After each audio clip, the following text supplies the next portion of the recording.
기도합시다. 하나님 아버지, 저희들에게 지혜와 계시의 영을 주시사 말씀 안으로 우리들을 이끌어 주시고 말씀에 사로잡혀 살아가는 주의 백성이 되게 해 주옵소서. 예수님 이름으로 기도드리옵나이다. 아멘. 갈라디아서 4장 11절에서 20절 말씀입니다. 갈라디아서 4장 11절에서 20절 말씀인데 먼저 한번 읽어드리겠습니다. 내가 너희를 위하여 수고한 것이 헛될까 두려워하노라. 형제들아, 내가 너희와 같이 되었은즉 너희도 나와 같이 되기를 구하노라. 너희가 내게 해롭게 하지 아니하였느니라. 내가 처음에 육체의 약함을 인하여 너희에게 복음을 전한 것을 너희가 아는 바라. 너희를 시험하는 것이 내 육체에 있어되 이것을 너희가 없인 여기지도 아니하며 버리지도 아니하고 오직 나를 하나님의 천사와 같이 또는 그리스도 예수와 같이 영접하였도다. 너희의 복이 지금 어디 있느냐? 내가 너희에게 증거하노니 너희가 할 수만 있었다면 너희의 눈이라도 빼어 나를 주었으리라. 그런즉 내가 너희에게 참된 말을 함으로 원수가 되었느냐? 저희가 너희를 대하여 열심내는 것이 좋은 뜻이 아니요 오직 너희를 이감 붙여 너희로 저희를 대하여 열심내게 하려 함이라. 좋은 일에 대하여 열심으로 사모함을 받음은 내가 너희를 대하였을 때뿐 아니라 언제든지 좋으니라. 나의 자녀들아, 너희 속에 그리스도의 형상이 이루기까지 다시 너희를 위하여 해산하는 수고를 하노니 내가 이제라도 너희와 함께 있어 내 음성을 변하려 함은 너희를 대하여 의심이 있음이라. 아멘.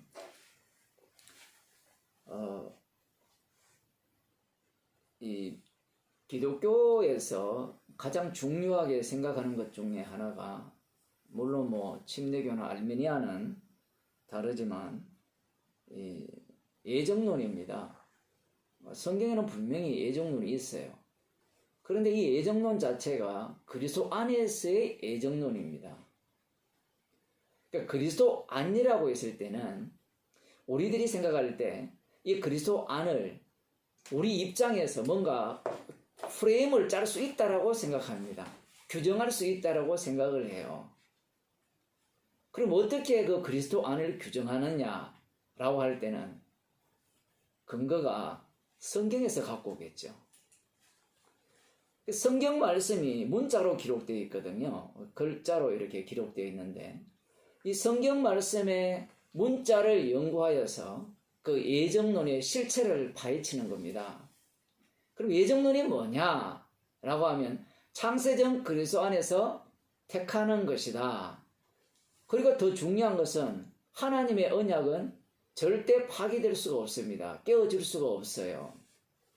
그리스도 안에서 십자가의 피로 구원을 냈다면 그 구원은 절대로 취소될 수 없다라는 거예요. 이게 보통 일반적으로 예정론이고 선택론이죠.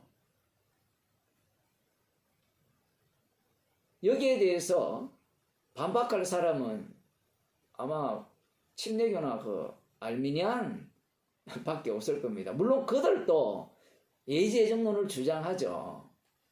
그들의 주장이 그런 겁니다. 우리가 예정을 부정하는 건 아니다라는 거죠. 부정하는 아닌데 하나님께서 모든 구원의 그 혜택을 모든 사람에게 베풀었다는 거예요. 베풀었는데 나중에 그 사람이 믿는 것을 보니까 이 사람이 미리 아시고 예정된 자다. 이렇게 이야기를 합니다. 누구 말이 맞아요? 아마 개혁주의 쪽에 있는 사람들은, 장로교 쪽에 있는 사람들은 알미니안을 세피하게 보죠. 얕잡아 보면서 저들은 인간의 의지, 인간의 결심으로 구원이 좌지우지 된다. 이렇게 주장하는 자들이라고 단언하면서 공격합니다. 그런데 말입니다. 그들이 주장하는 내용을 들어보면 개혁주의 이야기하는 것보다 어때요? 사실은 더 성경적이라고 볼 수 있어요. 성경대로 이야기하자면. 그게 아니잖아요. 그들이 자기가 믿느냐 안 믿느냐에 따라서 구원이 결정이 되잖아요. 그런데 거기에는 그들이 이야기를 할 때 믿느냐 안 믿느냐 그렇게 이렇게 따라서 결정이 되지만 그 자체가 주님의 예정하심으로 되어지는 결과라고 이야기하는 거예요. 말이 되게 어렵죠. 인간의 책임을 절대 무시하지 않는 겁니다.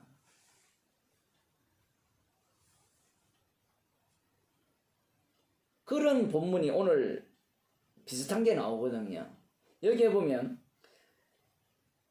갈라디아 교인들, 갈라디아 지역은 사도 바울이 1차 전도 여행 가운데 사도행전 14장에 이렇게 쭉 나오거든요.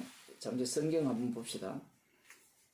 사도행전 14장에 보면 이고니온 이쪽으로 가서 그 다음 루스드라 뭐 이런 쪽이 그 갈라디아 지역입니다. 이쪽에 복음을 전할 때 뭐 핍박도 있었고 놀라운 표적과 기적도 일어났고 믿는 자들도 발생했고 루스드라에서는 이 발을 쓰지 못하는 자 나면서 안전병이 된 자를 사도 바울이 고친 사건도 있습니다. 이 전체 지역을 이 갈라디아 지역이라고 이야기해요. 뭐 터키 쪽, 터키 나라의 동남부 쪽이죠. 그림으로 그리면 터키가 이렇게 있으면 여기가 팔레스타인이라면 요 위쪽으로 올라가는 요 지역이 있거든요. 요렇게 지도로 요렇게 여기 지중해면 느껴져요, 감이? 이렇게 보면 요 지역이 갈라디아 지역인데 이들에게 복음을 전했어요. 그 사도 바울이 예수님을 만났잖아요. 예수님이 찾아오셨잖아요. 그러면 사도 바울이 전하는 복음은 자기 자신이 그 믿었던 유대교, 그 유대교 자체가 십자가 지신 주님 입장에서 보게 되면 우상숭배가 되거든요. 오히려 그 자체가 진짜 하나님을 핍박하고 미워하고 죽이는 일이었다는 것을 알았어요. 그러한 내용을 다 아는 바울이 복음을 전했습니다. 그러면 그 전한 복음의 내용에 불순물이 끼었을까요? 안 끼었을까요? 안 끼었죠. 순전한 복음을 전한 겁니다. 사도 바울이. 그런데 복음을 전한 이후에 얼마 지나지 않아서 이들 교회 가운데 그 불순물이 낀 겁니다. 제가 불순물이라고 표현하는 이유가 무엇인가 하면 순도가 100%라야 복음인데 여기에 1%의 불순물이 낀 거예요. 근데 복음 입장에서는 이 1%, 0.01%의 불순물만 끼어도 그것은 다른 복음이 돼요. 날과 달과 절기를 힘써 지키는 일이 발생한 겁니다. 이 날과 달과 절기라는 것은 성경에서 나온 거예요. 오늘날로 말하면 성찬식을 해야 된다는, 그래야만 교회다. 징계를 해야만 교회다. 뭐 그런 겁니다. 쉽게 말하면. 우리는 징계를 하고 성찬식을 하고 온전한 말씀이 선포되는 것을 교회라고 규정한다. 이렇게 개혁주의 교회법에 다 나오거든요. 교회를 이야기할 때 그게 없으면 교회가 아니라는 거예요. 근데 이게 얼마나 웃기는 게 이전에는 세례교인 몇 명이 되어야 담임 목사가 될 수 있다 했는데 지금은 숫자가 확 줄었어요. 교인 수가 적으니까 법도 바뀌어요. 진리도 바뀌는 거예요. 자, 그래서 지금 이들 교회에서 갈라디아 교회 여러 지역에 있으니까 여러 교회들이 지금 날과 달과 절기를 해를 삼가 지키는 일이 일어났을 때 사도 바울이 하는 말이 내가 너희를 위하여 수고한 것이 헛될까 두려워한다라고 합니다. 내가 너희를 위하여 수고한 것이 무엇이냐라고 하면 복음을 전했죠. 십자가 복음을 전한 것이 헛될까 두려워한다는 거예요. 여기에 예정론을 한번 적용해 봅시다. 바울이 복음을 전한 것이 예정론의 핵심은 뭔가 다 구원론이거든요. 그게 문제라는 거예요, 지금. 바울이 복음을 전해서 그들이 복음을 믿었잖아요. 왜냐하면 다른 복음을 쫓는 것을 이상히 여긴다 했으니까 원래 복음을 전했을 때는 제대로 된 복음을 쫓은 거죠. 그런데 거기에서 그들이 다른 복음을 쫓는 겁니다. 그런 상황에서 사도 바울이 내가 너희를 위하여 수고한 것이 헛될까 두려워한다. 헛되다라는 것은 복음을 전했는데 그들이 복음을 듣고 구원을 얻었는데 그 구원의 대열에서 이탈한다는 거거든요. 그러면 예정론을 갖고 이렇게 질문을 하면 그러면 복음을 듣고 구원을 얻었는데 이탈할 수 있습니까? 이 질문을 해야 돼요. 이탈할 수 없다 하면 사도 바울은 지금 쇼를 하는 거예요. 아유 두려워라. 내가 복음을 전했는데 너희들이 지금 다른 복음 쫓는 것을 들어보니까 걱정이 된다. 내가 전한 것이 헛될까 염려한다. 그럼 헛될까 염려한다는 게 무엇과 관련되는가 하면 자기 수고와 관련되는 거예요. 수고. 내 수고가 헛되면 내 하늘나라 가서 상급이 줄어들지 않느냐. 그런 것과 연결시킬 수가 있죠. 만일에 그렇게 된다면.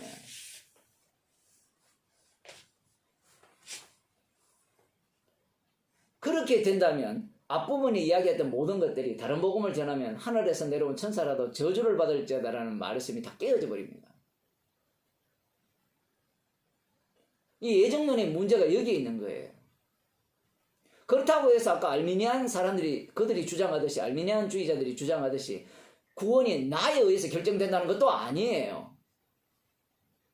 예정론을 이야기할 때는 그리스도 안에서 예정론을 이야기해야 되는데 그리스도 안을 문자로 규정하기 때문에 문제가 발생하는 거예요. 그리스도 안이 어떤 의미로 설명되어지는가 하면요. 성령 안입니다. 그렇게 되어지면 완전히 이야기가 달라져요.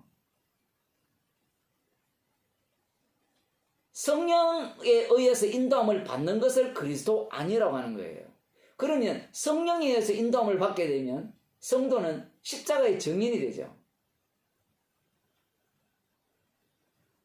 우리는 구원론 중심으로 성경을 보기 때문에 이런 본문들을 볼 때 당황스러워 하든지 그렇지 않으면 이런 본문을 우습게 여기죠. 왜냐하면 이미 진짜 복음을 들었잖아요. 진짜 복음을 들었다면 이미 구원 얻었잖아요. 그 구원받은 상태에서 다른 복음으로 갈 수 있느냐 이 문제입니다. 갈 수도 있죠. 그래서 사도 바울이 구원은 취소는 안 됐는데 얘들아 너희들은 이미 구원 받았어. 그러니까 내 말 좀 들어라. 구원 받은 자가 어떻게 살아야 되느냐 이거 어떻게 사는 문제가 아니잖아요. 바른 복음으로 와야 된다는 문제인데 어떻게 사는 문제가 아니에요. 성경에서 명령법이나 권면법은 우리가 표현해 그리스도에 합당하게 생활하라고 하니까 생활하는 문제를 다루는 것 같은데 그 얘기가 아니에요. 복음이냐 다른 복음이냐를 다루는 부분이거든요.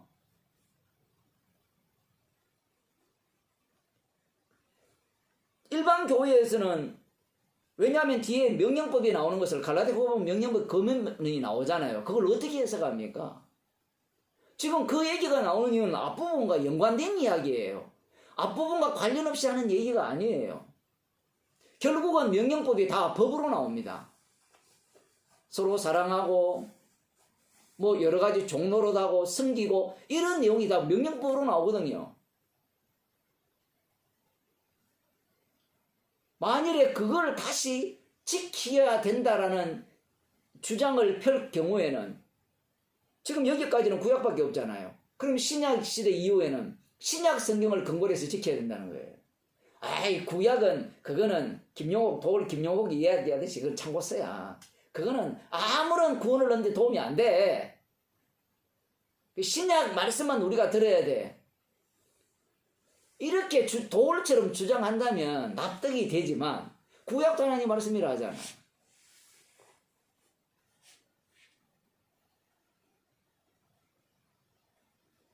그 도울 김용옥 이야기를 하면 도울 김용옥이 도마복음 강해를 했거든요. 지금도 하고 있는지 모르지만 지금 유튜브에 들어가면 83강 이 정도까지 했어요. 거의 강의 시간이 한 50분 정도? 40분, 50분? 이 정도 되거든요. 그것이 어떤 교회에 영향을 미치는 모양이에요. 어떤 목사들이 그걸 들어보니까. 그러니까 이게 왜 영향을 미치느냐? 지금 도마복음이 뭔가 하면요. 뭐 기독교에서는 외경이라 하고 부정하거든요. 성경 안에 안 들었다. 그리고 도마복음 발견 시점이 1945년이에요. 이집트 그 나일강 상류 쪽에서 애들이 뭐 그 비료 뭐 비슷한 걸 이렇게 채취하다가 돌로 된 거 뭐 쪼개다가 우연히 뭐 던졌는데 항아리 소리가 났는데 어쨌든 그걸 깨보니까 문서가 엄청나게 쏟아진 거예요. 그 중에 하나가 도마복음이에요. 그 도마복음이 무슨 내용을 담고 있느냐 하면 앞에 뭐 서론이 있고 마지막에는 도마복음이라 이렇게 결론을 해놓고 그 안에는 114개의 예수님의 로교온이 들어있다는 겁니다. 로교온은 딱 말이 아니고 예수님의 말씀이 들어있는 거예요. 예수 가라사대. 근데 거기에 들어있는 내용 중에 많은 부분이 마태복음과 누가복음 여기에 담겨 있다라는 거예요. 그래서 이 김용옥이 하는 이야기가 뭔가 하면 오리지널은 이 도마복음이다 라는 주장을 해요. 보통 일반 신학계에서는 마가복음이 가장, 그러니까 M문서죠. 마가복음이 가장 오래되었다라고 이야기를 해요. 그러면서 오래됐다라고 이야기하면서 이 마가조차도 뭔가 이렇게 참고를 했지 않을까라는 생각을 하고 있다가 이 도마복음이 발견되니까 도마복음이 오리지널이라는 겁니다. 그러니까 신학계에서는 그걸 한국말로 외국에서는 그게 굉장히 활발하게 연구되고 수많은 연구 문서가 쏟아진다는 거예요. 우리나라도 좀 영향을 받고 있죠. 그죠? 지난번에 왔을 때 도마복음 다 읽고 얘기했잖아요. 도마 선생이. 그래서 그렇게 이제 주장을 하는 거예요. 그래서 문서설이 나오거든요. 그래서 마태복음과 누가복음은 마태의 원자료가 있고 누가의 원자료가 있고 원자료라는 게 별거 없어요. 원래는 이 마가 자료를 뽑아서 읽는 거고 그리고 공통분모를 빼니까 그러니까 다이아그램으로 그리면 공통분모를 딱 빼니까 서로 또 다른 또 공통분모가 있는 거예요. 마가복음과 다른 그걸 Q 문서라는 거예요. 그 Q 문서는 어디에서 나왔느냐 이제 뭐 이런 이야기를 쭉 하면서 어떤 Q 문서도 있고 그다음 뭐 도마복음이 있는데 그러면서 김용옥이가 하는 말이 우리 신학교 가면 다 가장 제일 먼저 기록된 성경을 마가복음이라 이야기하거든요. 전통 교회에서는 별로 그런 얘기 언급도 안 하지만 약간만 공부한 사람들 이야기로 들어가면 책을 읽어보면 전부 마가복음 우선설이에요. 왜냐하면 마가복음이 제일 짧거든요. 그 마가복음보다 더 짧은 게 도마복음이에요. 더 짧은지는 모르겠지만 근데 거기에는 뭐만 담겨 있는 거면 예수님의 말씀만 담겨 있는 거예요. 예수 가라사대. 근데 마가와 누가 마태 요한복음은 완전히 다른 세계 이야기고 그러니까 마가 마태 누가는 이 도마복음을 예를 들어 예수님이 원래 말씀한 것을 갖고 그 패션 드라마를 만들었다는 겁니다. 드라마 작가라는 거죠. 김용옥이 얘기를 하지만 다 그런 얘기를 하죠. 그러니까 마가가 예수님이 말씀하신 것들을 갖고 그냥 주순주순 들어가지고 원래 원자료를 갖고 들었던 걸로 끝나는 게 아니잖아요. 들었던 걸 어쨌든 뭔가 이렇게 기록했다 치면 그걸 갖고 이제 쉽게 소설을 썼다는 겁니다.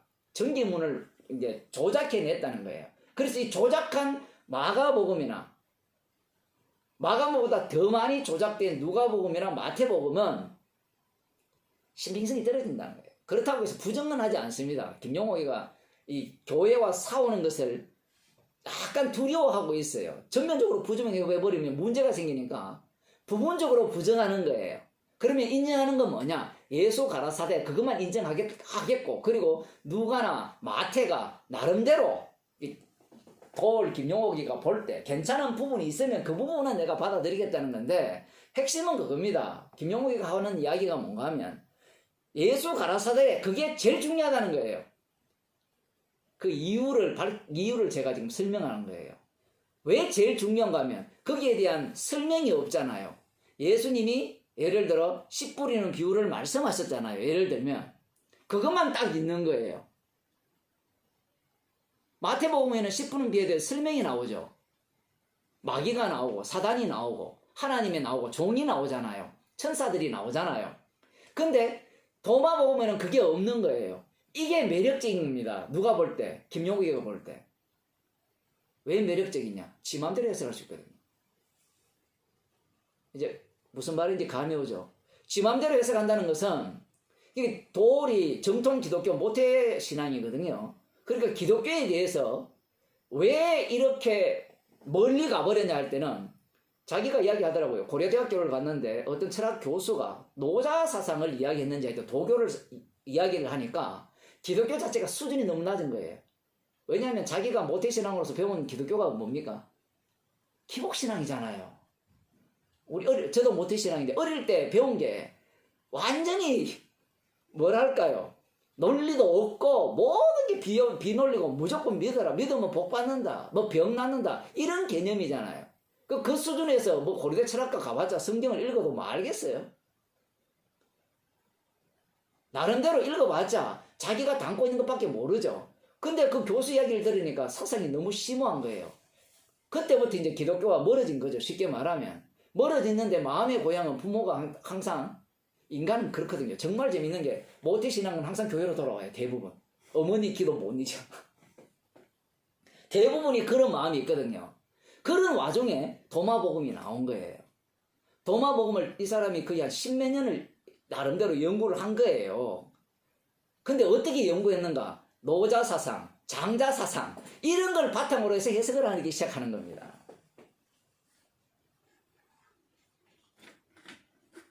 그런데 여러분이 제 설교를 여러 번 들어보지만 제 설교 중에 노자가 주장하는 것과 비슷한 게 되게 많아요. 이 복음은 성경 해석 자체가 그렇게 돼 있어요. 구조가. 그러니까 지금 이 김용옥이는 무슨 생각을 갖고 있는가 하면 도마복음이라는 그걸 테마를 꺼내가지고 그 성경을 끄집어내서 이 기독교 예수라는 사람이야말로 노자보다 더 뛰어나다는 거예요. 그 얘기를 하고 싶은 겁니다, 지금. 근데 예수를 하나님 아들로 믿느냐? 안 믿어요. 그 도마복음 이야기하면서 십자가 전하느냐? 안 전해요. 그럼 무슨 이야기 하느냐? 핵심은 내가 예수가 될 수 있다는 이야기예요. 어떻게 되느냐? 예수님의 말씀을 듣고 지키는 자. 지킨다는 표현이 어떤 의미인가 하면 그 예수의 말이 내 몸에 들어와서 내 몸에서 예수가 말한 것처럼 동일하게 되어질 때 사상의 변화죠. 그러니까 육과 영을 이야기할 때 로마서까지 이야기하거든요. 육에서 영으로 넘어가는 게 뭔가 하면 나는 그 소마까지 이야기해요. 소마에서 푸뇨마 이야기하고 살까지 다 이야기를 합니다. 그렇게 이야기하면서 그렇게 넘어가는 게 뭐냐? 몸은 항상 어떻게 되느냐? 날마다 죽는 얘기 비슷한 얘기도 해요. 그러니까 사고가 날마다 바뀐다는 겁니다. 바뀌었는데 돌아서면 다시 또 제자리로 가고 이런 것들 그런까지 이야기를 하는 거예요. 그렇게 되는 것이야말로 진짜 예수가 가르쳤던 그 복음이라는 거예요. 그러면서 구하라 찾아라 이게 도마복음이 있거든요. 근데 도마복음에는 얻을 때까지 구하라고 해요. 그걸 그대로 갖고 와서 그래서 우리가 이 진리를 추구할 때 엄청난 고통이 있고 따른다. 그래서 얻을 때까지 해야 된다라는 게 이 김용옥이가 도마복음을 해석하는 방식이에요.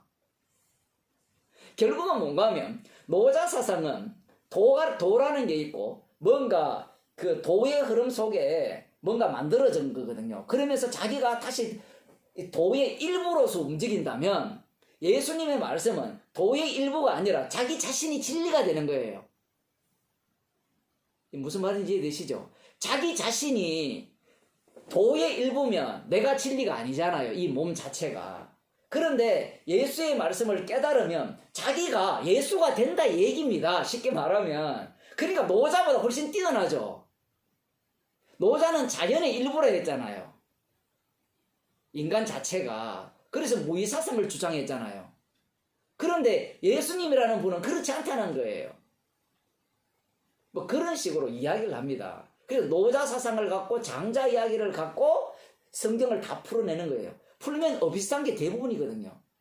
그러니까 이 김용옥이가 무엇을 모르는가 하면 성경 자체가 마치 뭔가 이 세상에 없는 내용을 갖고 기록했다라는 생각을 하는 거예요. 근데 그게 기독교인들이 대부분 그런 생각을 갖고 있거든요. 창조론만 해도 중국에도 창조론이 있고 그리스에도 창조서가 다 있잖아요.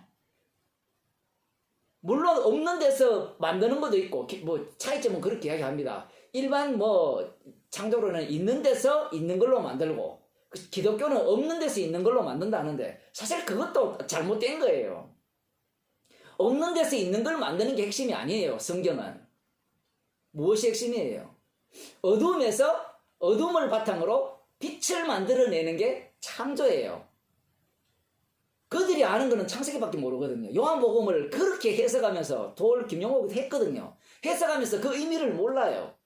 창조의 원리가 무질서에서 질서, 흑암에서 빛, 이 개념을 전혀 모르는 겁니다. 성경에 나오는 이런 내용들이 뭔가 특별하다. 그래서 모세서라 호수에서 건져내는 이야기도 길가메시 서사시에 나오거든요. 홍수서라도 다 나와요. 심지어 레위기에 나오는 하나님의 법조차도 함무라비 법전에 들어있단 말이에요. 근데 기록 연대가 함무라비 법전이 더 빠르거든요. 그런 것들을 갖고 성경을 우습게 이기는 겁니다.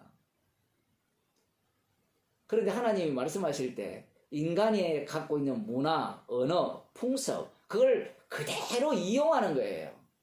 그리고 인간이 행하는 모든 것들은 모방이에요. 모든 게. 모방임을 모르는 겁니다. 창조설화가 왜 나오는지 그들은 듣고 와서 그걸 기억하는 거예요.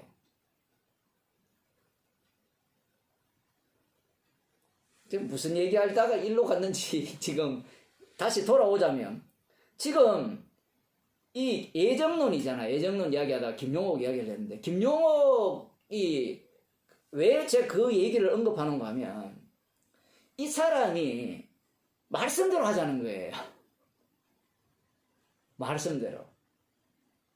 그런데 그가 풀어내는 방식이 뭔가 하면 자기가 갖고 있는 사상이죠. 그래서 최초라고 합니다. 세계 최초. 세계 최초로 진짜 예수를 자기가 살아있는 예수를 지금 설교한다는 거죠. 알려준다는 거예요.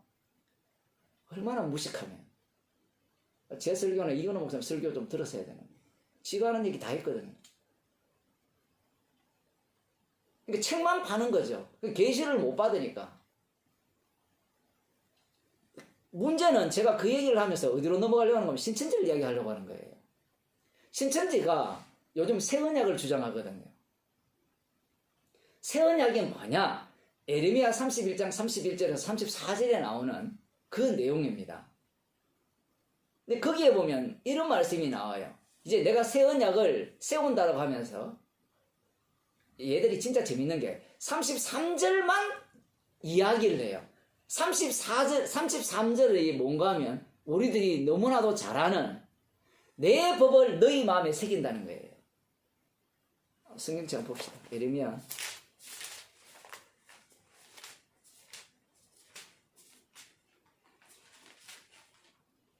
31장 31절 나 여호와가 말하노라 보라 날이 이르니니 내가 이스라엘 집과 유다 집에 새 언약을 세우리라. 여기 보면 이스라엘과 유다 집이거든요. 이게 구약입니다. 이 무식한 이만희는 이런 걸 다 빼버려요. 새 언약은 어디에 세워지는가 하면 이스라엘 집과 유다 집에 세워지는 게 새 언약이에요. 왜 이게 이스라엘과 유다 집이냐? 예수님 당시에 예수님이 어디에 오셨어요? 이스라엘 가운데 오셨죠. 근데 자기는 동방의 저 끝에, 그러니까 이스라엘은 서쪽 끝이고 한국은 동쪽 끝이죠. 여기에 새 언약이 세워졌다는 거예요. 그래서 새 언약을 어떻게 세우는가? 그 방식이 정말 재밌는데 성경에 뭐 이렇게 나옵니다. 2절 32절 나 여호와가 말하노라 이 언약은 내가 그들의 열조의 손을 잡고 애굽 땅에서 인도하여 내던 날과 날에 세운 것과 같지 아니할 것은 내가 그들의 남편이 되었어도 그들이 내 언약을 파하였음이라. 이게 무슨 이야기인가 하면 열조의 날에는 율법을 모세를 통해서 문자를 줬다는 거예요. 외부에서 줬다는 겁니다. 그런데 이제는 뭔가 하면 여호와가 말하노라 32절 그러나 그날 후에 내가 이스라엘 집에 세울 언약은 이러하니 그날 후가 뭔가 하면 열조에게 준 남편이 되었음에도 불구하고 그들이 언약을 파기했잖아요.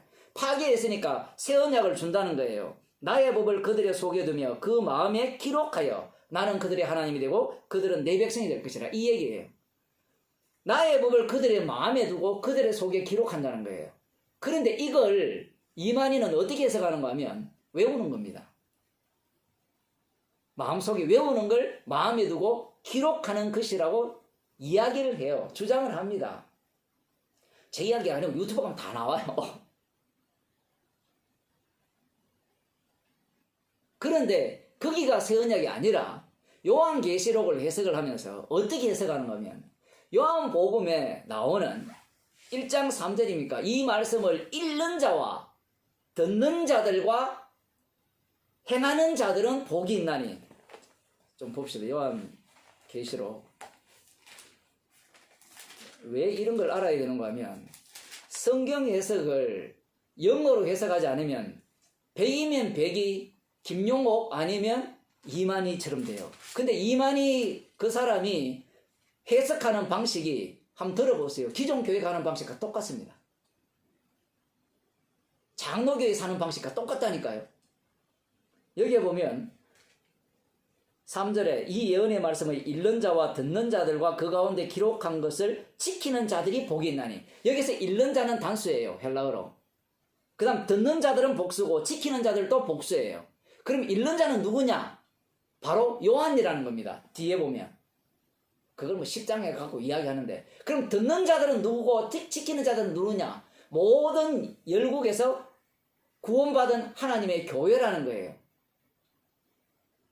그러면서 하는 말이 이런 이야기를 해요. 요한이 봤거든요. 요한이 보고 요한계시록 그걸 기록했잖아요. 그런데 그 본자가 누군가 하면 이만희 자신이라는 거예요. 그래서 지금 이제 자기를 신격화시키거든요. 내가 어릴 때 하나님, 성경은 모르고 하여튼 하나님을 어떻게 했는데 우리 할아버지가 이름을 많이 만방이 빛입니까? 그렇게 지었는데 어느 날 내가 산에 올라갔는데 하늘의 별이 나에게 이렇게 머리 위로 내려왔는데 그 얘기를 하니까 뭔가 할아버지가 뭔가 대단한 일이 어쩌고 저쩌고 이렇게 하면서 자기가 계시를 받았다는 겁니다. 쉽게 말하면. 그러면서 하는 말이 자기를 뭐라고 하는 거면 새 요한이라 해요. 보여서 이야기 안 합니다. 이제 성경에 새 요한이 없거든요. 지가 새 요한이래요. 그래서 자기가 하늘에 가서 다 보고 왔다는 겁니다. 보고 와서 자기가 읽어준다는 거예요. 자기가 읽어준다는 말은 자기가 하나님의 뜻을, 이 성경의 뜻을 제대로 읽어준다는 겁니다. 제대로 풀어준다는 거예요. 자기가, 그 단수잖아요. 자기가, 그러면서 설교할 때 들어보세요. 자기가 생명나무래요. 그래서 12진주문에 12과실, 생명나무 과일을 여러분들이 지금 따먹고 계시죠? 전부 다 뭐라고 하는가 하면 아멘! 이렇게 해요. 근데 거기는 아멘 안 해요. 예! 라고 해요. 그러면서 또 한 가지 이야기합니다. 내가 올라가서 본 성전, 그게 성남이 지었잖아요. 그걸 보고 와가 지었다는 겁니다. 그대로 봤기 때문에 지었다는 거예요. 요한계시록 그렇게 해석합니다. 봤기 때문에 본대로 내가 지었고, 근데 생명나무는 왜 본대로 생명나무가 없어요? 무슨 얘기인가 하면 실체로 봤다 했잖아요. 근데 요한계시록의 성전은 예수님의 몸입니다. 예수님을 두고 성전이라 해요. 그래서 요한계시록 중간중간에 성전 안에 언약궤가 있고 이런 표현들을 예수님을 이야기하고 예수님 안을 이야기하는 말씀인데 그 이만희는 어떻게 해석하는가 하면 성전 따로 있어요. 성전. 요한계시록 21장에 나오거든요. 성전은 예수님이라고. 이렇게 무식하게 해석을 합니다. 그리고 앞뒤 논리도 안 맞아요. 성전을 받고 진짜 성전을 지었다면 12나무도 갖고 와야죠. 생명나무도. 갖고 와고 따먹게 해야 되죠. 근데 생명나무는 자기래. 자기가 그 열매를 먹게 한대요. 근데 그걸 모두가 다 아멘하고 있다는 거예요. 왜 그러냐? 기존 교회 목사가 설교를 그렇게 해왔거든요. 근데 지금 무슨 얘기를 제가 하려고 하는가 하면 이 사람이 지금 이런 이야기를 합니다. 그래서 원리를 어떻게 적용하는가 하면 잘 들어보세요. 이 개혁주의 원리하고 똑같아요. 하나님께서 예수님을 통해서 자기를 알려주셨다는 겁니다. 그게 뭔가 하면 말씀이 예수님 가운데 들어갔다는 거예요. 이 논리가 요한복음은 그렇게 해석합니다. 예수님 가운데 들어가니까 예수님이 하나님을 소개하는 거예요. 그래서 예수님이 다시 어디로 갑니까? 하늘로 올라갔죠. 그래서 누구를 보내는가 하면 요한을 보냈다는 겁니다. 요한을 보내서 증거를 냈는데 그걸 못 알아듣잖아요. 그래서 다시 그 말씀을 누구한테 주는가 하면 이만희 자신에게 준다는 거예요. 그 순서가 어떻게 되는가 하면 하나님, 예수님, 그 다음 천사들이 있죠. 천사들 다음에 요한 있고 사도 요한 있고 그 다음 자리를 자기 새 요한 이만희로 딱 배치하는 거예요. 근데 우리가 보면 이게 우습죠. 우리가 보면 웃기는 이야기잖아요. 근데 웃기는 이야기가 아니고 교회도 그렇게 생각하잖아요. 하나님, 예수님, 그 다음 천사들, 사도들을 통해서 계시를 준다. 그런데 사도들 다음에 누가 있어요? 그 다음 자리에? 목사들이 있잖아요.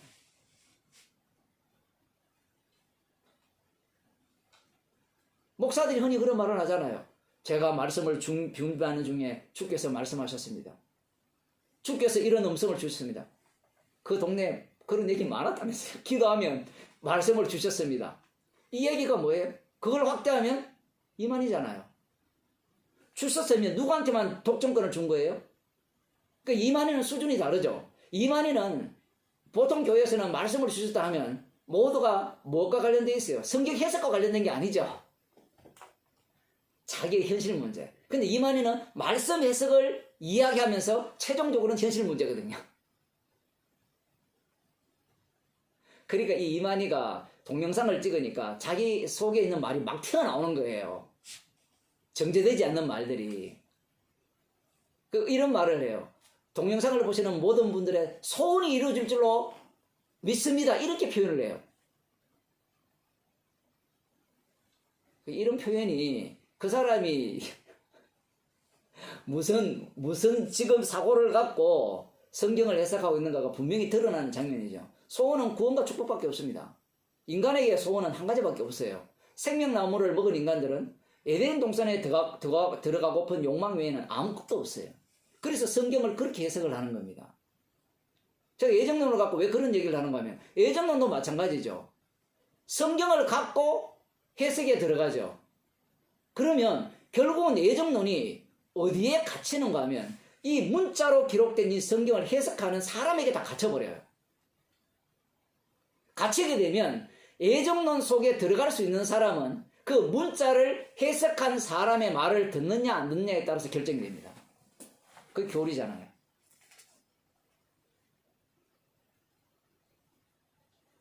대한민국 교회가 다, 세계 교회가 다 그런 식으로 성경을 가르쳐 왔잖아요.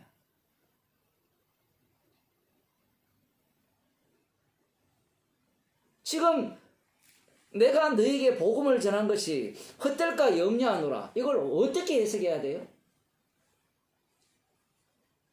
만일에 저들이 구원에서 탈락을 하지 않는다면 헛될까 염려할 필요가 있습니까? 없습니까?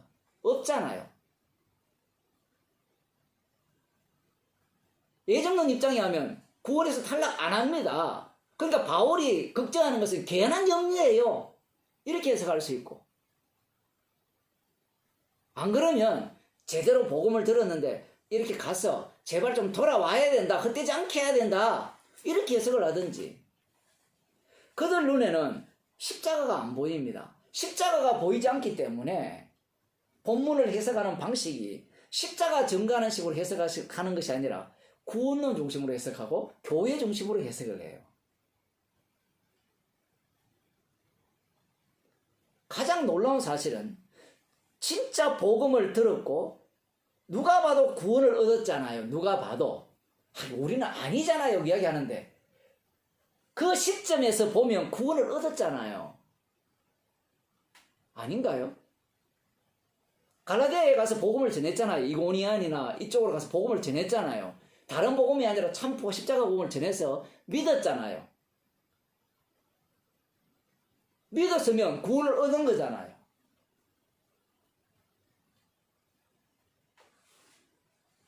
그렇게 복음을 들었다면 사람이 바뀔 수 있습니까? 라는 질문을 할 수 있잖아요. 재미있는 게 빌립보서 1장에 보면 이런 말씀이 나옵니다. 이걸 같이 봐야 되는 이유가 뭔가 하면 1장 6절에 보면 우리들이 너무나 잘 아는 너희 속에 착한 일을 시작하시니가 그리스도 예수의 날까지 이루실 줄로 우리가 확신한다. 착한 일을 시작하신 일이 이가 그리스도 예수의 날, 이 날이라고 이야기하는 것은 이 성도는 과정의 단계이기 때문에 그래요. 예수의 날까지 이루실 줄로 확신합니다. 확신하면 걱정은 왜 합니까? 염려는 왜 해요? 이 확신한다는 단어가 믿는다는 의미를 담고 있거든요. 시작하시니가 이룰 줄로 믿는데 왜 잔소리합니까? 편지 왜 써요? 그러면 바울이 이런 이야기할 필요도 없잖아요. 헛되게 갔다가 주님이 이룰 줄로 확신하니까 돌아올 줄로 믿습니다만 끝내면 되잖아요. 왜 다시 해산하는 수고를 해야 되죠? 해산하는 수고를 달리 표현하면 주님의 십자가 고난을 다시 겪겠다는 겁니다. 다시 겪는다는 거예요. 구원이라는 것이 그냥 나오는 게 아니라는 거예요. 해산하는 수고, 십자가 죽음이 동반된 복음 전파, 동반된 구원이에요. 그래서 여기 보면 내가 참말을 함으로 너희들이 뭐라고 합니까? 갈라디아서 4장에 보면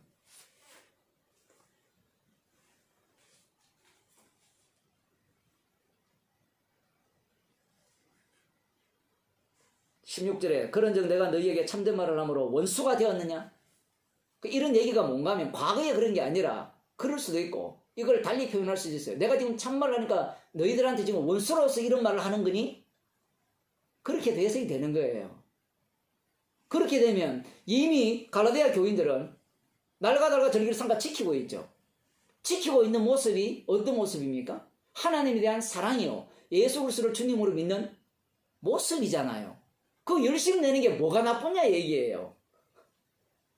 그래서 바울이 그걸 공격했잖아요. 공격하면 그들이 바울을 가만히 두겠습니까? 네 열매를 봐라. 네 삶을 봐라. 너는 날과 절기도 안 지키지 않느냐? 근데 재밌는 건 뭐라고 하는 거면 바울이 갈라디아 교회 가서 이방 지역이잖아요. 복음을 전할 때 어떻게 되는가 하면 내가 너희와 같이 되어선적 이렇게 나오거든요. 같이 된 게 뭔가 하면 유대인이잖아요. 바울은. 그러니까 몸에 배어 있는 게 유대인들의 관습이죠. 습관이죠. 종교적 습관을 갖고 있는 거예요. 그런데 바울이 이방인들에게는 이방인같이 된 거예요. 그 습관을 버린 겁니다. 그 쉽지 않거든요. 버렸는데 거꾸로 그들은 바울을 닮으려고 하는 게 아니라 바울이 그들과 같이 된 것을 어떻게 버리고 공격하고 바울이 버렸던 것으로 가는 거예요. 다시.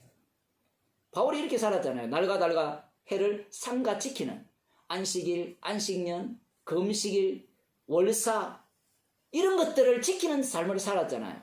그렇게 돌아가려고 하는 거예요. 근거가 뭐냐?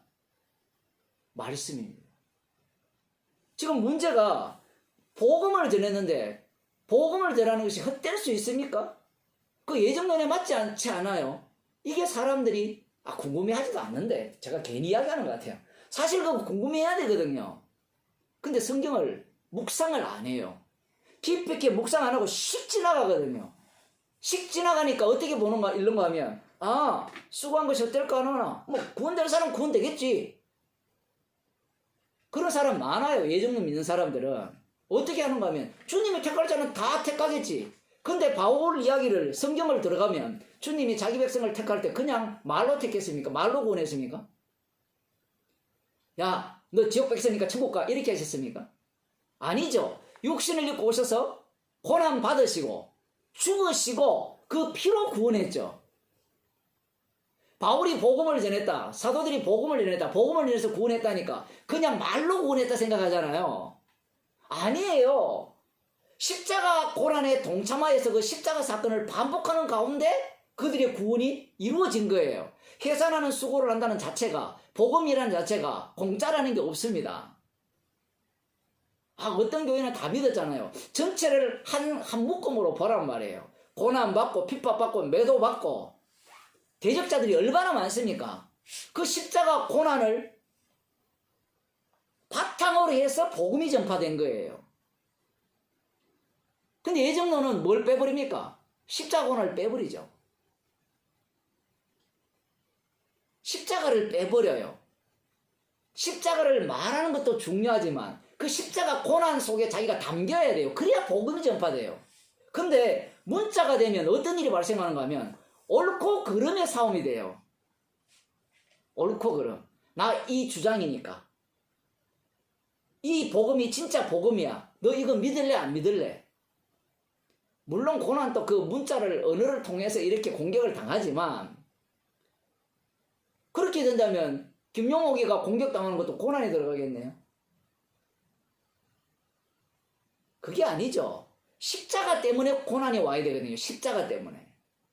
그 복음이라는 것은 십자가 피를 증거했기 때문에 고난이 오고 그 고난이라는 것을 경유해서 십자가 사건을 경유해서 왜냐하면 주님의 십자가 사건이 성도 몸에 반복되기 때문에 그걸 경유해서 자기 백성이 구원이 되어진다는 그 과정을 겪는 거예요. 그런데 여기서 보면 그것이 한 번으로 끝나느냐 이 문제입니다. 한 번으로 안 끝나요. 지금 그렇잖아요. 다시 다른 복음으로 갔잖아요. 그럼 이 텀을 매일 설교하는 것으로 돌려보세요. 그러면 날마다 설교자는 설교를 듣는 자들로부터 공격받죠. 복음 전파자는. 왜냐하면 우리 몸 자체가 탄성이 있어가지고 원심력이랍니까? 원래 자리로 계속 돌아가요. 육은.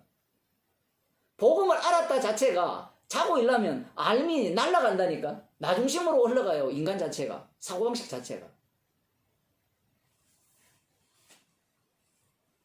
그래서 설교자가 설교할 때마다 십자가 피를 전해야 되고 그 십자가 피를 전하면서 자기도 전하는 자신을 공격해야 되고 공격할 수밖에 없죠. 안 맞으니까 내 몸이랑. 듣는 자들도 공격하고 거기에서 복음이 전파되는 겁니다. 생명이 증거되는 거죠. 근데 이게 이론이 되면 어떻게 되는 거면 이런 이론이 있어. 당신 믿을래? 안 믿을래? 그래 믿지 마. 너 안 믿는 이유가 뭔지 알아? 택함 받지 않아서 안 믿는 거야. 이렇게 들어가는 거예요. 이런 자들에게는 무엇이 없는가 하면 사도 바울과 같은 마음이 없어요. 사도 바울이 오늘날 만일에 일반 개혁 신학이나 이런 사람들이 갖고 있는 사고방식이라면 이런 이야기 할 필요 없습니다. 애탈 필요가 뭐 있어요?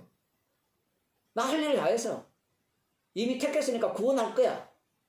빌립보서 1장 6절에 너희 속에 착한 일을 시작하시니가 그리스도의 날까지 이룰 줄로 난 믿어.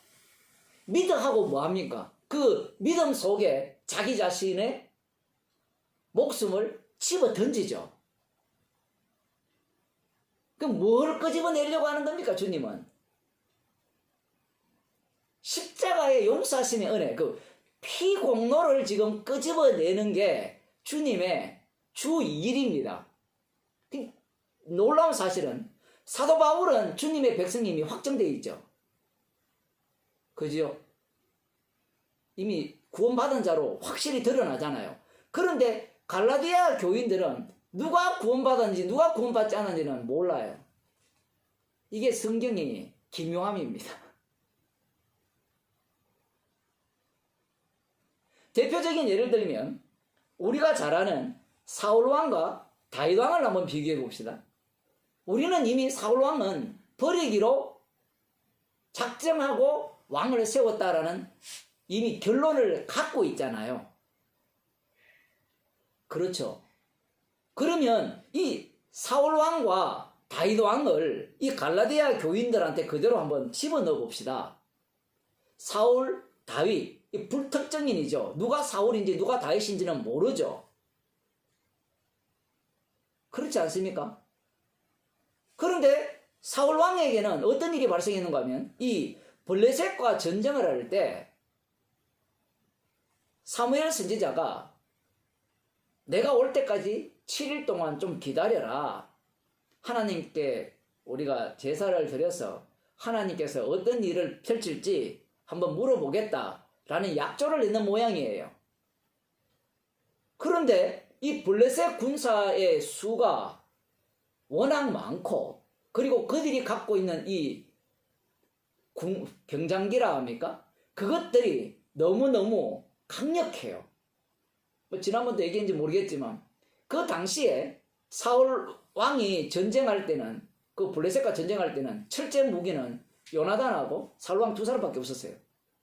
나머지는 모두가 다 블레셋 사람들이 갖고 있는 블레셋 사람들이 다 갖고 있고 그 철 가는 그 옛날에 뭐랍니까 그 철공소라고 합니까? 이렇게 연장을 두드리면서 우리 동네에도 있었거든요. 낫을 이렇게 갈아주고 호미도 만들고 호미를 갈아주고 대장. 그게 대장간 같은 경우에는 모두가 다 독점했어요. 블레셋이. 왜? 힘이 강하고 그들이 지배하고 있으니까. 저들이 만일에 그런 어떤 대장간이 있다면 우리를 공격할 때 우리가 질 수도 있으니까 위험을 당할 수 있으니까 그런 시절이었단 말이에요. 그런 상태에서 이스라엘 백성들은 다 흩어지고 있고 동굴로 숨고 있는 그 상황에서 사울 왕이 할 수 있는 일이 뭐냐? 약속한 사무엘 선지자는 오지 않고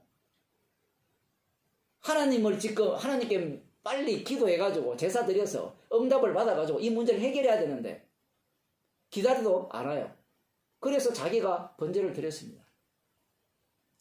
그때 와서 사무엘이 이런 이야기합니다. 한번 봅시다. 사무엘상 13장입니다.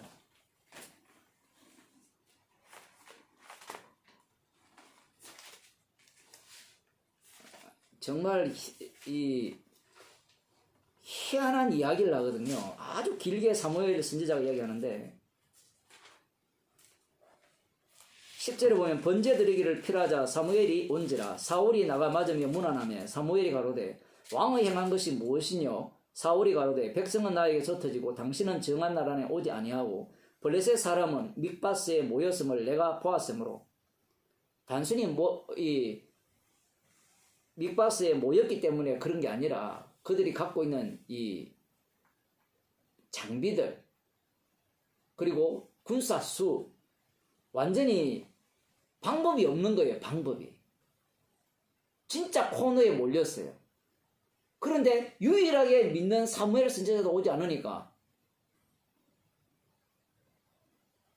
블레셋 사람은 나를 치려 길갈로 내려오고 있거늘 내가 여호와께 은혜를 간구치 못하였다고 부득이하여 번제를 드렸으니 그 번제들이 목적이 뭐예요? 은혜를 달라는 거예요. 은혜의 내용은 저들과 전쟁에서 승리케 해달라는 거죠. 이 사울 왕 그리고 사울 왕을 따르는 백성들이 왕을 왜 세웠습니까? 왜 요구했습니까? 이방 나라와 같이 왕을 달라 했죠. 그 강력한 국가, 왕을 중심으로 하는 승리국, 제국이 되기를 꿈꾸는 겁니다. 쉽게 말하면. 그 마음을 이 사울 왕이 그대로 표현하는 거예요. 그런데 사무엘이 뭐라 합니까? 사무엘이 사울에게 이르되 왕이 망령되이 행하였도다. 왕이 왕의 하나님 여호와께서 왕에게 명하신 명령을 지키지 아니하였도다. 여호와께서 그리하였다면 이게 여호와께서 이스라엘 위에 왕의 나라를 영영히 세우셨을 것이거늘 지금은 왕의 나라가 길지 못할 것이라 이렇게 나와요. 여기에 보면 어떤 내용이 나오는가 하면 만일에 당신이 지켰다면 내가 올 때까지 번제를 당신이 직접 드리지 않고 기다렸다면 왕의 나라가 영영히 설 것이라고 이야기를 했어요.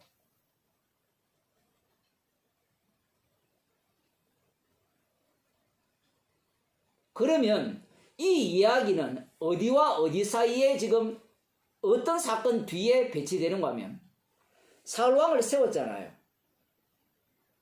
세우고 난 뒤에 13장 그 번제 사건이 발생한 거거든요. 그 다음에 영영할 거라 했잖아요. 그러면 어디에서 지금 왕이 되었으니까 왕의 나라가 지속되어 오다가 어디에서 끊기는 거예요? 번제를 자기 마음대로 드려서 끊긴 거죠. 그러면 만일에 이 단계가 없었다면 사울의 나라는 영영할까요? 안 할까요? 이런 질문이 중요합니다. 왜냐하면 지금 세울 때부터 우리는 무슨 생각을 하는가 하면 사울왕은 처음부터 영영한 나라로 세우지 않게 했다. 그래서 백성들이 원해서 세워줬다. 이렇게 얘기했다면 우리는 어떻게 생각하는가 하면 이런 말 자체가 성립이 안 되잖아요.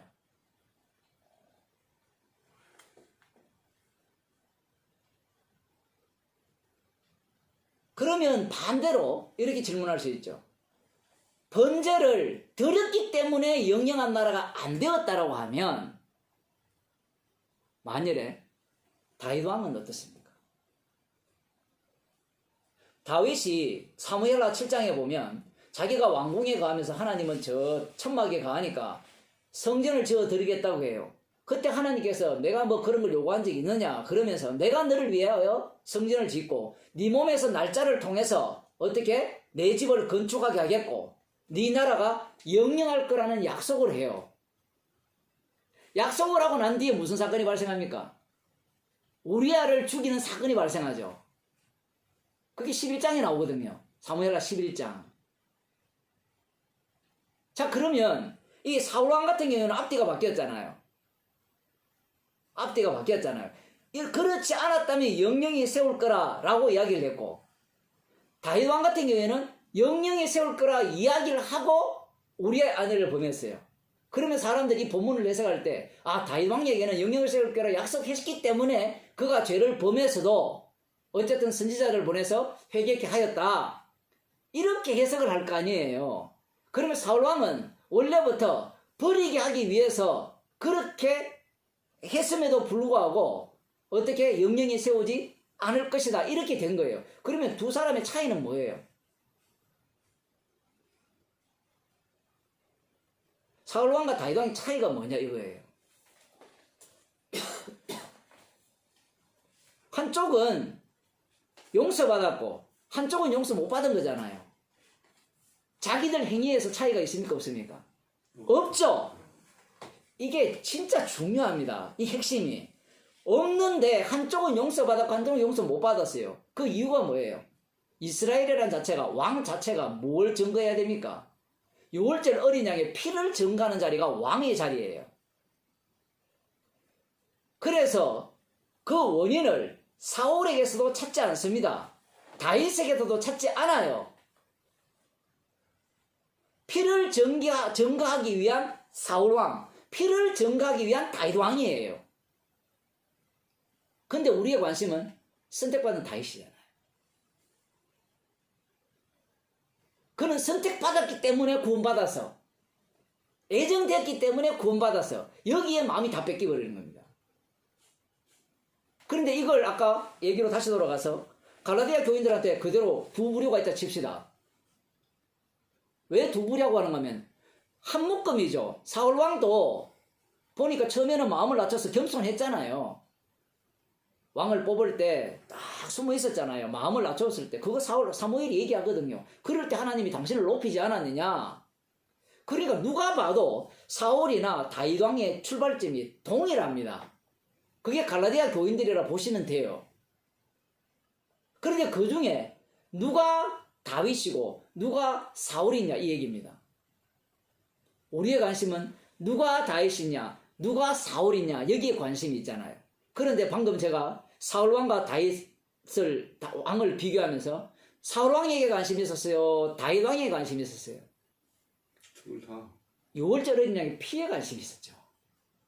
해석을 할 때. 해석을 할 때. 예. 어디에 관심이 있습니까? 어린 양의 피에 관심이 있지. 사울왕이 어떻게 했다. 뭐 다윗이 어떻게 여기에 관심이 없는 거예요. 똑같습니다. 교회라는 것은 물론 교회는 이 교회 안에 교회가 또 있거든요. 두 쪽으로 나눠집니다. 왜냐하면 교회라는 것은 과거 이스라엘과 똑같아요. 이스라엘에 참 이스라엘이 발생하고 남은 자 속에 진짜 남은 자가 발생하고 교회 안에 진짜 교회가 발생하는 거예요. 그 이유가 뭔가 하면 구원받는 교회가 목적이 아니기 때문에 그래요.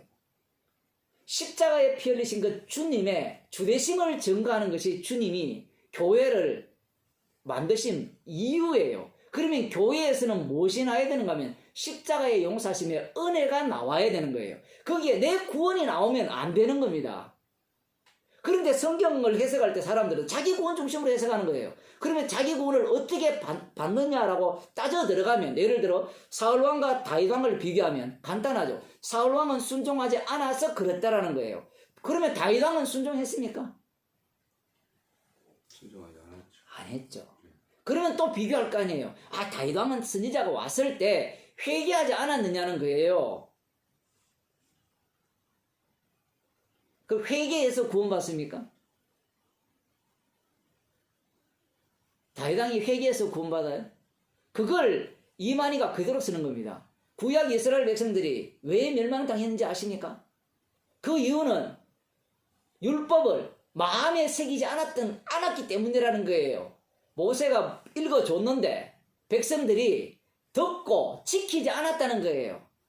그러나 신천지 여러분들은 내가 읽어주고 세요한이 읽어주고 여러분들이 듣고 지킨다는 거예요. 누구처럼 안 지키는 자들이 아니라, 안 듣는 자들이 아니라 기존 교회를 공격하죠. 기존 교회는 내 말을 안 듣는다는 거예요. 내가 읽는 걸 안 들었고 안 배우니까 그들은 듣고 지키지 않는 짐승이라는 겁니다. 논리가 대단하죠. 제가 대단하다고 표현한 이유가 있는 거예요. 이거는 기존 교회에서 다 하는 얘기예요. 이만희가 바보가 아닙니다. 천재입니다, 천재. 모든 주석 다 끄집어내보세요. 다 그 원리로 해석을 해요. 그래서 기존 교회가 공격을 제대로 못하는 거예요. 왜냐면 자기들 해석법이 다 그 해석법이거든요. 자기들 또 말씀을 지켜야 하나님께 영광이 된다 하잖아요. 그러면 선택론 주장하는 사람들은 십자가의 피로 공부한다는데 그럼 이런 본문이 다 깨져버리는 거예요. 그러면 사람들이, 그러니까 이 선택론 이 사람들이, 예정론 개혁주의 이 자들이 문제가 뭔가 하면 성경을 성경대로 안 본다는 게 문제예요. 자기들이 성경을 성경대로 본다고 해놓고 그럼 이걸 어떻게 설명할 거예요? 그러면 예정된 자들 다 구원받아. 그럼 헛될까 염려할 필요가 뭐 있느냐 이거예요. 해산하는 수고를 다시 할 필요가 뭐 있습니까? 해산하는 수고를 다시 한다는 말은 그들이 다시 어디로 갔다는 말이에요? 원래 자리로 갔다는 거예요. 복음을 듣기 전 자리, 다른 복음을 쫓는 자리로 갔다는 얘기예요. 근데 그들은 갔다고 생각 안 하거든요. 조금 갔다는 거예요. 조금 갔다가 또 돌아올 수 이런 생각을 갖고 있는 거예요. 본문을 해석할 때. 근데 이렇게 본문이 그렇게 구성되어 있지 않습니다. 그리고 그렇게 되어버리면 문제는 이미 구원의 주도권이 누구한테 넘어가 버렸어요? 인간에게 넘어가 버렸잖아요. 이미 구원받았으니까 자기가 어떻게 하든 구원되잖아요. 근데 히브리서 10장에서 내가 글을 하나 썼거든요. 히브리서 10장에서 새 언약을 똑같이 이야기합니다. 그 히브리서 예레미야 31장을 언급하면서 그걸 또 그대로 끌고 오거든요. 이 신천지에서. 새 언약은 예수님의 피로 세우는 게 새 언약이죠. 그러면 새 언약 속에 들어온 자는 새 언약이 내 법을 네 마음에 새긴다 있잖아요. 그 마음에 새기고 그 다음 하는 게 뭔가 하면 예레미야 31장 34절 봅시다. 이 신천지는 이 구조를 싹 빼버립니다. 물론 뭐 해석한다라고 이야기할지 모르겠지만 31장 34절을 보면 이런 말씀이 나옵니다. 그들이 다시는, 잠깐만요, 마음에 기록하여 하나님이 되고 그들은 내볼 때 그들이 다시는 각기 이웃과 형제를 가리켜 이르기를 너는 여호와를 알라 하지 아니하리니, 여기까지 해석하는 거예요. 이는 작은 자로부터 큰 자까지 다 나를 알미니라. 내가 그들의 죄악을 사하고 다시는 그 죄를 기억지 아니하리라. 이게 핵심이거든요. 죄악을 사하고 다시는 죄를 기억지 아니하리라 하고 내 법을 마음에 새긴다는 것을 같이 둬야 돼요. 같이 두게 되면 이걸 달리 표현하면 성령이에요. 성령을 받게 됩니다. 성령을 받게 되면 인간의 몸은 언제나 육이 되는 거예요. 죄가 쏟아져 나오는 겁니다. 그래서 다시는 어떻게? 죄를 사하고 죄를 기억지 않는다는 것이 현재 진행이라는 말이에요. 완료됐으니까. 그걸 지금 이야기하고 있는 거예요. 근데 이 사람들은 구원에 미쳐있기 때문에, 내 구원이 미쳐있기 때문에 이런 걸 빼버려요. 넣는다 하더라도 죄 용서 받았으니까, 마음에 새기니까 살아야 된다는 이야기를 하는 거예요. 살아버리면 예수님이 죄인을 부르러 왔는데 예수님이 이제 필요 없어요. 필요 없으니까 누가 필요한 거예요? 새 요한이 필요한 거예요. 그러니까 배우라는 거예요. 배우면 천국 간다는 거예요. 안 배워서, 안 지켜서, 못 들어서 어떻게? 짐승에게 사로잡혀서 지옥 간다는 겁니다. 그들은 7년 대환란을 만나는 거예요. 이 땅에서 고생한다는 거예요. 주님이 강림하실 때, 재림하실 때 들림 못 받는다는 겁니다. 자기들은 들림 받는다는 거예요.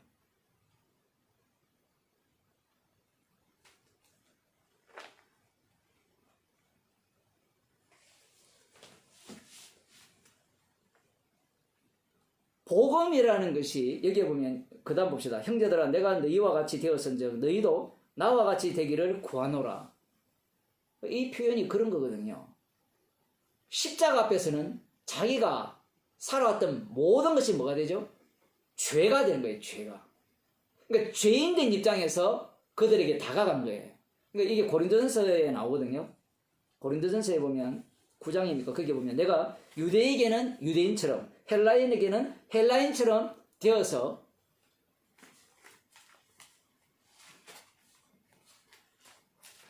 맞아야 되는데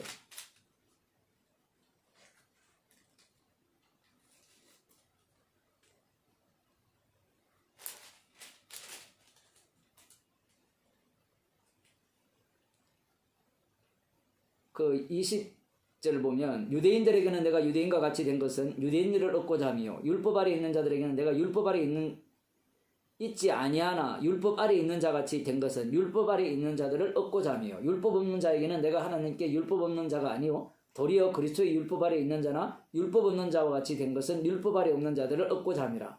지금 이런 얘기를 하는 것은 내가 복음을 위하여 모든 것을 행하면 복음에 참여하고자 함이라. 이게 핵심이에요.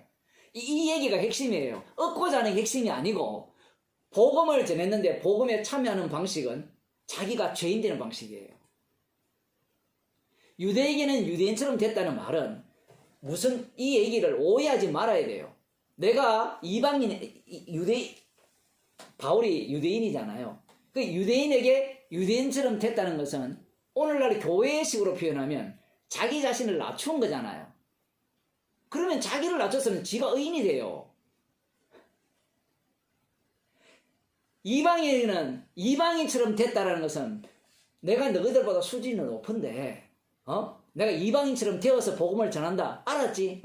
내가 이만큼 마음을 낮춰서 전했어. 그러니까 너희들이 내 말 좀 들어야 되지 않겠어? 이런 의도예요. 근데 바울이 하는 이야기는 그게 아니에요. 복음에 참여하는 거예요. 복음이 뭐예요? 예수님의 죽으심이죠. 그 죽음에 참여하는 방식이 뭐예요? 자기가 죄인이 되는 거예요. 죄인이 되니까 십자가 외에는 보이지 않으니까 유대인이든 헬라인이든 뭐예요? 십자가만 전하면 되잖아요. 십자가 앞에 죄인이 되니까 유대인 또 뭐 어떻게 보여요? 어떻게 보입니까? 죄인으로 보이고 불쌍하게 보이죠. 긍휼의 대상으로밖에 안 보이는 겁니다. 이방인도 마찬가지죠. 마음을 낮추는 이야기가 아니에요. 마음을 낮추는 건 불교죠.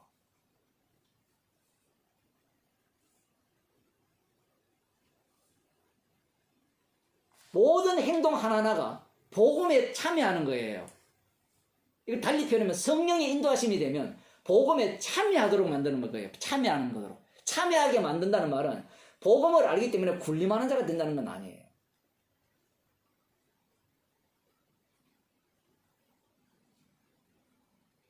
달리 표현하면 그렇게 함으로 말미암아 자기가 뭐가 되죠? 죄인 중에 개수가 되는 거예요. 이 성경적 논리가 이렇게 피는 겁니다. 자, 그래서 독특한 사건이 나오죠. 너희도 나와 같이 되기를 구하노라. 너희가 내게 해롭게 하지 아니하였도다. 그 복음을 전할 때 해롭게 하지 않은 거예요. 해롭게 하지 않은 이유가 뭔가 하면 지금 표현을 보면 너희들이 나를 해롭게 하지 않았다 이런 표현이 될 수 있을지 모르지만 주께서 그 마음을 주신 거예요. 엄격하게 따지면 그게 배우 주님이 하시는 일이잖아요. 그러니까 해롭게 하지 않은 거예요. 어떻게 해롭게 하지 않았는가? 내가 처음에 육체의 약함을 인하여 너희에게 복음을 전하는 것을 너희가 아는 바라. 그러니까 이 바울이 뭐 여러 가지 이야기가 있어요. 말라리아에 걸렸다, 눈이 뭐 아팠다, 그러니까 뭐 안질이다. 그래서 뭐 말라리아 때문에 간질 정세가 있었다. 뭐 여러 썰이 있어요. 근데 성경에 그런 거 안 나오거든요. 근데 눈이라도 빼줬을 것이다. 이런 얘기 때문에 눈이 나빴지 않느냐 이런 얘기 하는데 그거는 중요한 게 아니에요. 여기서 중요한 것은 사람들이 이방인들이나 유대인들도 마찬가지도 누가 보더라도 예를 들어 안전뱅이가 복음을 전한다 생각해 보세요. 그 복음을 듣겠어요? 이 사건이 있었잖아요. 요한복음 9장에 보면 날 때부터 소경된 자가 예수님을 소개하잖아요. 소개할 때 네가 소경으로 나서 우리를 가르치느냐? 이렇게 이야기하거든요. 사람들은요, 들을 만한 사람한테 들으려고 해요. 그래서 교회가 목회자를 구할 때 이력서부터 보잖아요. 학력, 박사학위 있는지 없는지, 어디서 받았는지, 어느 신학 대학원을 나왔는지 그걸 보거든요. 그래서 내가 이 사람한테 들을 만한지 안 만한지 따지겠다는 겁니다. 그런데 복음의 능력이 독특하죠. 바울이 십자가 피를 전했습니다. 전할 때 그들의 그 모습은 지금 그 모습을 지금 다루는 거니까 그들을 시험하는 것이 바울에게 있었어요. 누가 봐도 저 사람 복음은 저 사람이 전하는 거는 믿을 게 안 돼. 좀 더 노골적으로 표현하면 예수를 믿는다면 그 죽으시고 부활하신 주님을 믿는다면 저 사람은 저런 병에 걸리면 안 돼라는 거죠. 그런 사건이 사도행전에 나오잖아요. 배에서는 폭풍에서는 구원받았는데 뱀한테 물려 죽는다는 그 원주민. 그 초장의 말이 일반 논입니다. 그 복음을 전할 때 저 사람이 전하는 걸 내가 들을 만해. 저 사람이 사는 걸 보고 저 사람이 행동하는 걸 보고 보니까 내가 믿을 만해 해서 믿는 인간들은 거의 100% 가짜입니다. 왜냐하면 그렇게 믿을 경우에는 그 사람이 그 행위에서 벗어나면 그 자기 기준에서 벗어나면 안 믿습니다. 그 다음부터는.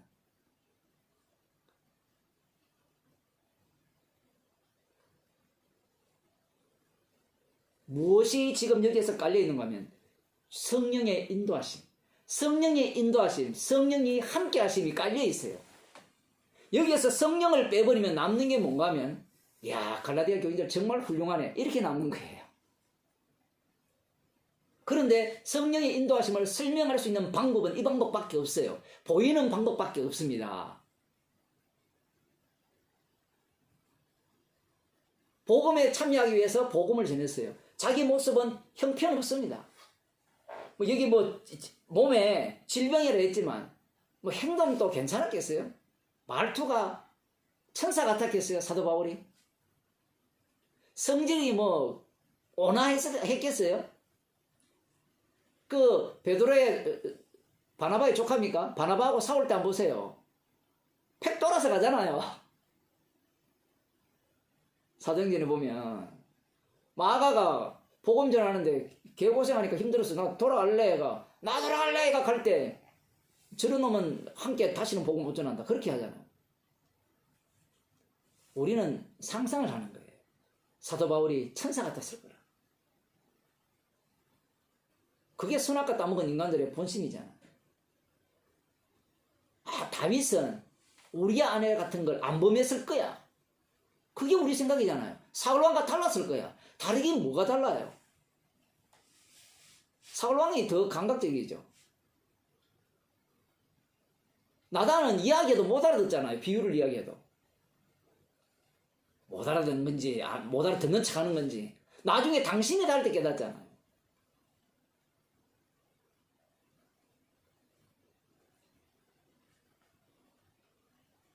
너희를 시험하는 것이 내 육체에 있으되 이것을 너희가 업신여기지도 아니하며 버리지도 아니하고 오직 나를 하나님의 천사와 같이 또는 그리스도 예수와 같이 영접하였다. 정말 신기한 일이죠.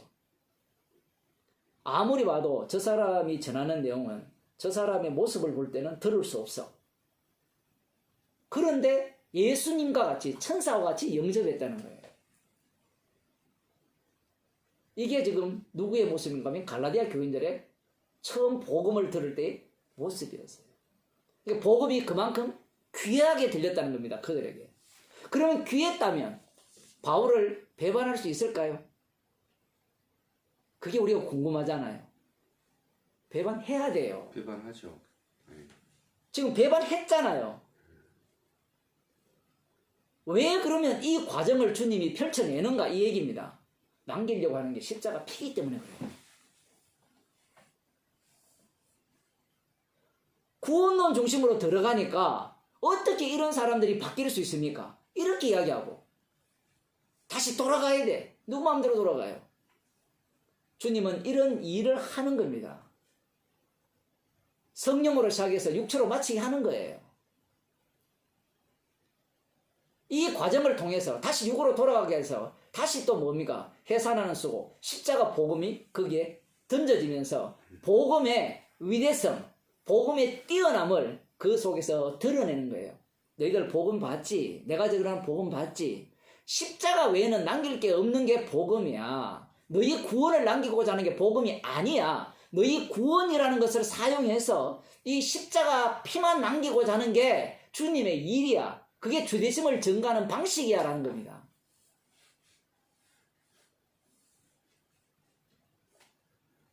죄인이 되니까 서로 복음을 전할 때 서로 죄인이 되니까 하나님과 같이 영접하는 거예요.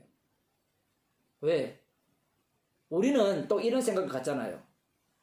배운 게 문제예요. 주님이 전하게 하지 당신이 전한 게 아니야. 이렇게 이야기하면서 전하는 사람을 개무시하잖아요. 많은 사람들이 그러거든요. 근데 여기 보세요. 주님과 같이 영접했어요. 그 이유가 뭘까요? 죄인과 죄인의 만남이기 때문에 그래요. 주님이 보내셨구나. 주님이 듣게 하셨구나. 그러니까 바울은 그러면 자기를 주님같이 영접하니까 그들 위에 굴리면서 내 말 들어 이렇게 했을까요? 그거 아니에요. 이 과정 모두가 십자가만 드러나는, 그러니까 십자가 복음에 참여시키는 방식이에요. 근데 문자로 배우면 어떻게 돼요? 문자로 배우면 어떻게 딱 듣는가 하면 주님이 듣게 했지 뭐. 뭐 지가 전했어? 그러면 전한 사람은 그 말을 들어야 돼요. 그 말을. 왜냐하면 주님이 하게 하신 말이니까. 그러나 듣는 사람은 그 말하는 이유가 있죠. 지 잘났다는 겁니다. 고마움을 몰라요. 감사를 모르는 거예요. 안 할게요. 그 얘기가 아니고 지금 지금 목사님 얘기가 아니고요. 지금 이 성경 자체가 말씀 자체가 지금 그렇게 우리가 이 문자에 매이면 정답을 찾아서 정답대로 움직이려고 해요. 근데 지금 이 말씀의 내용은 성령의 인도하심으로 움직여요. 그러니까 성령의 인도하심은 인간이 포착할 수 없어요. 좀 그 얘기를 하려고 하는 거예요. 신천지나 김용옥이나 이 모든 인간들은 나름 똑똑하거든요. 나름 똑똑한데 모든 걸 인간 자신이 포착해서 자기 손아귀에 넣어서 놓을 수 있다라고 생각하는 거예요. 그럼 본문 해석으로 들어가 보세요. 이쪽 맞으면 저쪽이 안 맞아요. 저쪽 맞으면 이쪽이 안 맞아요. 세요한 또 아니라는 건 다 알아요. 아닌데 성경 자체가 호락호락하게 인간의 손아귀에 절대로 놀아나지 않습니다.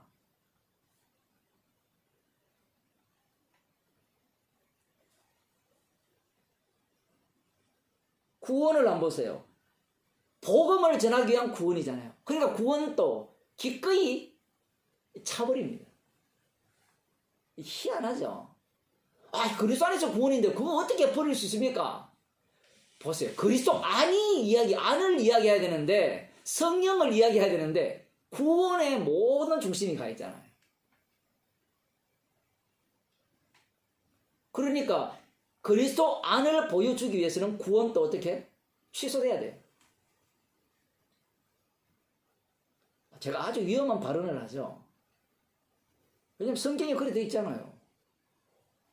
지금 이걸 그러면 그냥 겁주는 걸로 볼 수밖에 없잖아요. 다른 복음 쫓아도 나중에 구원 얻습니다.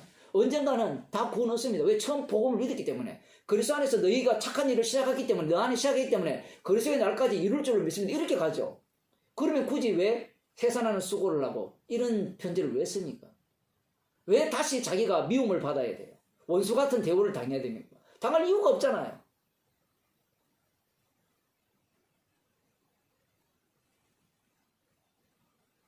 복음이 이렇게 능력이 있습니다. 어떤 조건과 어떤 상황을 보더라도 저 사람은 안 믿을 건데, 저 사람에게서는 복음이 안 나올 것 같은데 복음이 나오고 복음에 대해서 즐거워하고 기뻐하는 일이 발생하는 거예요. 이게 의외성이거든요. 그게 대표적인 게 예수님 당시에 구원받은 자가 누굽니까? 우리 같으면 성경을 잘 아는 바리새인들이 예수님의 말씀을 알아들어서 순종할 거라 예상을 하는데, 주님은 누구를 구원합니까? 기머거리, 소경, 절름발이, 세리와 창기들, 죄인들을 구원하죠. 그들이 예수님을 알아봐요. 이 원리가 계속해서 동일하게 진행되는 거예요. 근데 우리는 이 문자를 너무 많이 배워가지고 문자를 구사하려면, 언어를 구사하려면 잘 배워야 되잖아요. 잘 배워야 되고 상대를 설득할 수 있는 뭔가 논리를 가져야 복음을 전할 수 있다는 생각이 머릿속에 들어버렸어요. 그러니까 성령을 무시하죠. 그러니까 논리 진행은 정연하게 가요. 정연하게 가면 상대가 그래 네 논리가 맞네, 맞네로 끝나요. 이들처럼 예수님처럼 안 들겨요. 복음을 들을 때 전하는 자도 문제있지만 받는 자도 다 이런 식으로 봤거든요 지금. 그러니까 복음을 누가 듣고 기뻐한다 하면 아무도 안 기뻐해요. 별로 안 기뻐해요. 진짜 기쁜 일이거든요. 놀라운 일이고. 왜 안 기쁜가? 모든 게 자기가 배운 언어로 다 해석하기 때문에, 문자로 해석하기 때문에. 아, 주님이 구원했지 뭐. 그거 알아. 성경에 보면 기쁨과 감사와 눈물과 이런 것들이 가득 차 있거든요. 성도 간의 관계가. 물론 기존 교회에서는 억지로 해내려니까 문제인데, 이런 것들이 어떻게 가능하냐? 성령이 인도하심이 있어야 가능한 거죠. 어떻게 보더라도 이 사람은 복음을, 저들은 나를 볼 때는 복음을 들을 그게 아닌데 이 마음이 전하는 자의 마음이어야 되는 겁니다. 내가 이상하게 전했는데 저쪽이 믿어지더라. 이게 복음을 전하는 자의 모습이고, 듣는 자들은 여기에 보면 예수님같이 여기는, 천사와 같이 여기는 이런 태도, 이거는 주께서 주시는 마음이 아니면 불가능해요. 죄인이 될 때만 이런 마음이 나오지 의인이 되면 이런 마음이 나올 수가 없어요. 왜냐하면 네 말 알아들었어라는 것이 더 강조되거든요. 자기가 강조되죠. 그 다음 좀 넘어가 봅시다. 너희의 복이 지금 어디 있느냐? 내가 너희에게 증거하노니 너희가 할 수만 있었다면 너희의 눈이더러 빼어 나를 주었으리라. 이 복이라는 게 진짜 축복이 어디 있느냐 물었어요. 근데 그 당시에 복음을 전할 때, 요것만 하고 마칩시다. 나머지는 다음 시간에 하고요.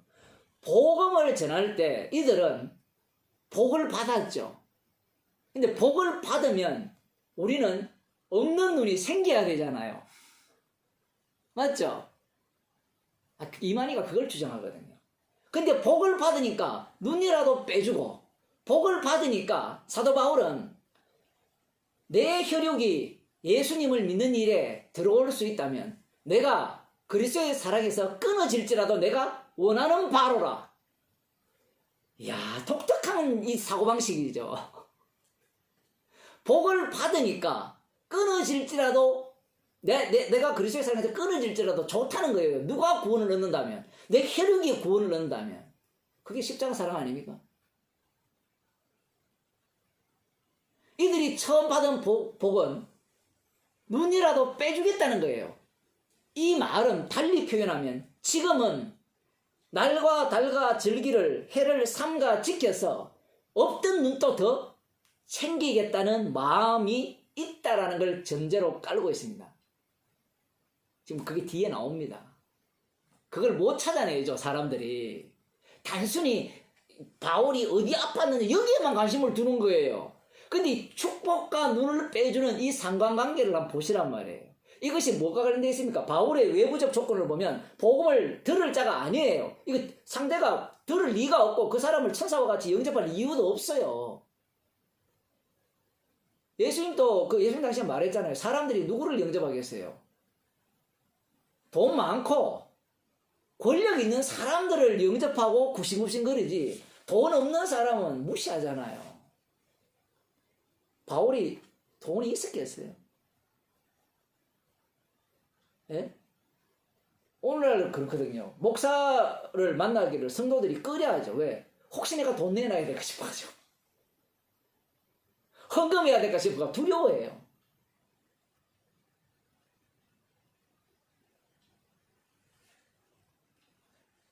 내어놓고 눈이라도 빼주는 게 복받은 증거예요.